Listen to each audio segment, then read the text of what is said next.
something is off.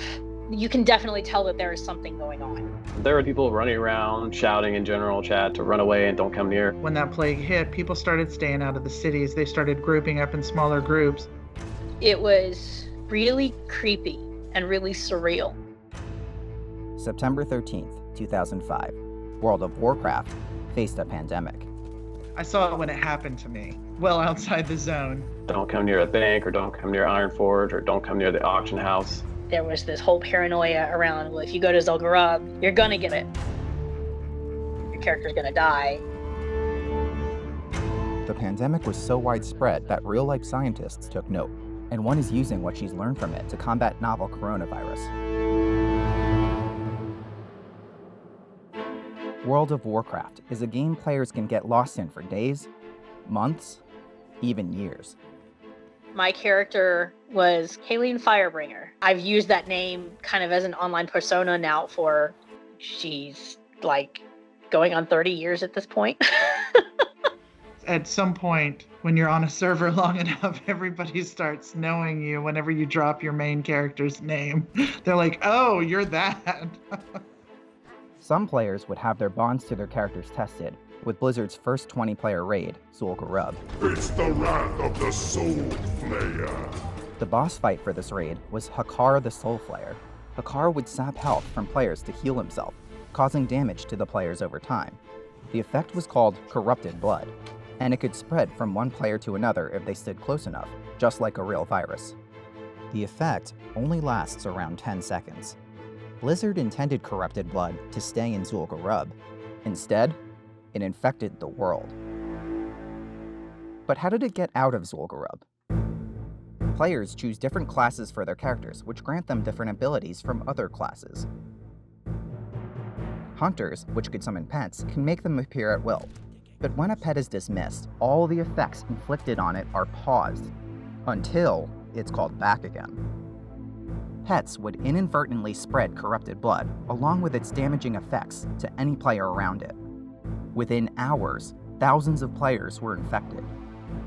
Cities, like the Dwarven city Ironforge, were overrun within the first day.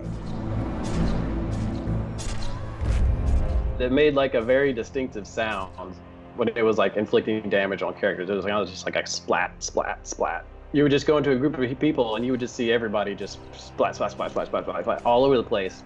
Complicating issues were non-playable characters, who gave the players quests and couldn't be killed. They could also catch it, meaning any player who walked by them could also catch corrupted blood. If you're a lower level character, you would die, and you run back to your corpse, because you had to be in like a proximity around your character in order to resurrect yourself. So you come back to life, and then you could immediately get it again, and then die again. The game's developer Blizzard tried to quell the virus with voluntary city quarantines, but that couldn't contain the outbreak, as players, unsure of the plague's validity and intensity, ignored it. So naturally, I was like, okay, so I just went to Ironforge to see what was going on. Dr. Nina Pfefferman, a World of Warcraft player herself, studied the actions and behavior of players during the incident and detailed her findings, along with fellow epidemiologist Eric Lofgren, in a published study. I'm a mathematical biologist. What people like me do is look at the world and try and go, what do I think is happening? What are the processes? What's causing what? Here's how we understand how people band together and act really well under these circumstances, or instead when people defect and run off and act selfishly in these circumstances. Pfefferman hoped her findings could help inform behavioral patterns for real-life future pandemics. We really saw the full gamut of behaviors that we see in the real world reflected in the player characters. There were people who pieced out, who were like, this is dangerous to my character and I don't know what the long-term implications are going to be. I'm just not logging in until someone tells me it's over. A lot of times we'd have to switch to different locations. You'd have to touch base with each other. You'd have to see, hey, how are you doing? Reaching out to other buddies that you're not in immediate community with. You see somebody running away, so you throw like a little like heal over time spell on them because they exactly wouldn't have the hit points to survive it. That's also where the brilliance of massively multiplayer online reality came in. We essentially were crowdsourcing reactions to an uncontrolled accidental outbreak. It's really useful to us to be able to see sort of which aspects of presented risks become internalized in the way people behave, and which instead people just process and then go past without changing their behavior. Things like MMORPGs, they have the added benefit of the weight of emotional relationships. It's not just that people were creatively role-playing, people were being themselves, which is what we needed them to do. That's something that's really hard to replicate in studies offline. But Dr. Dimitri Williams, who was also playing World of Warcraft and doing research on gamer psychology at the time, thinks the real-life correlations to corrupted blood can't be so easily drawn.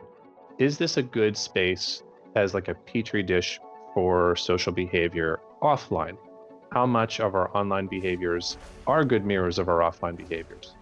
Thinking that through more and looking at some of the research data, it becomes apparent that the answer is it depends. There are games where you are encouraged to behave in a way that you would never behave offline.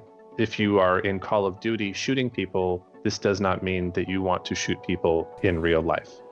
Whenever you role play with people, there's a certain level of you're pretending to be something completely outside the norm. You're stepping outside your comfort zone in a way.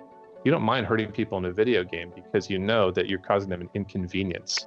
You're not actually physically hurting them. So the costs don't line up because death isn't permanent in a video game.